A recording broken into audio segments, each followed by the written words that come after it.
just off of Lake Michigan, which is a huge lake. This is just a tiny lake. Lake Michigan, I think, borders 4 different states of the United States.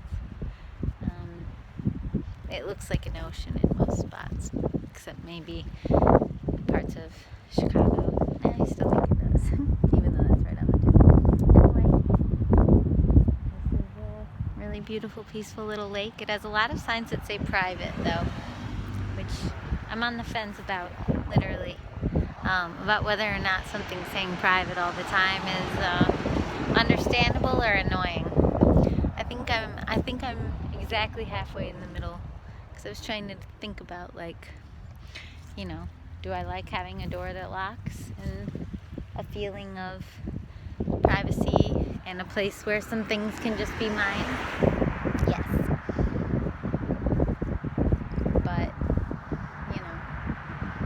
do I think it's a little bit folly to maybe take one of the most beautiful places, like a gorgeous tiny lake, and turn it into all private property or mostly private property?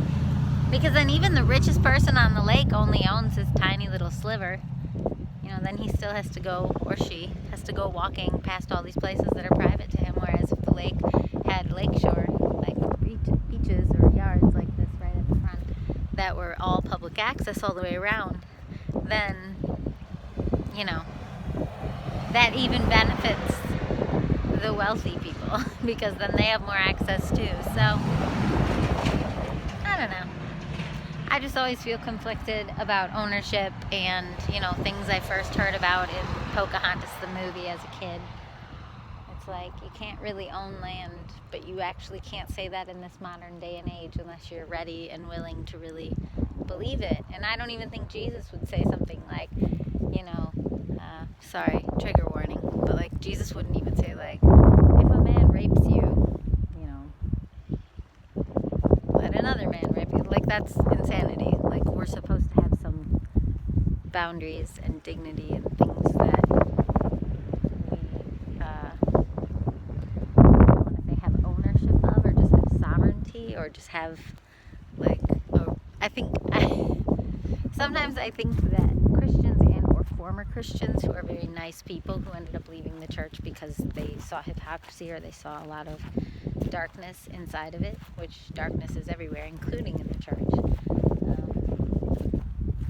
I think that sometimes really sensitive people get very idealistic and they think that they have to find a way to be kind and say yes to everyone and everything.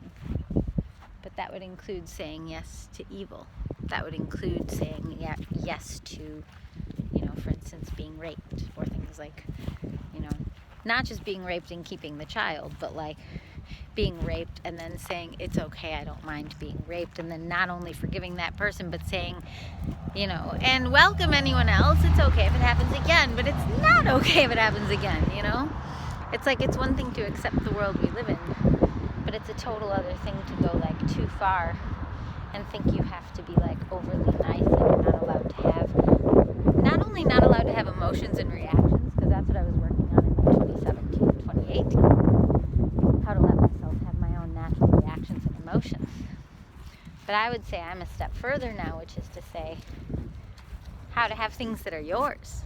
Like, if there's a thing that you own, well, let's just keep it on the body. Like, your body is yours, your time is yours, things like that. How to feel like not guilty every time someone wants a piece of your time or energy or money or body. Like, you are not responsible for their want. You are not responsible to feel bad for their want and therefore having to say no to their want. They're responsible for their want. You're responsible for your want. And if the two wants conflict, well, then what's the want about? Is it about something you own or something they own?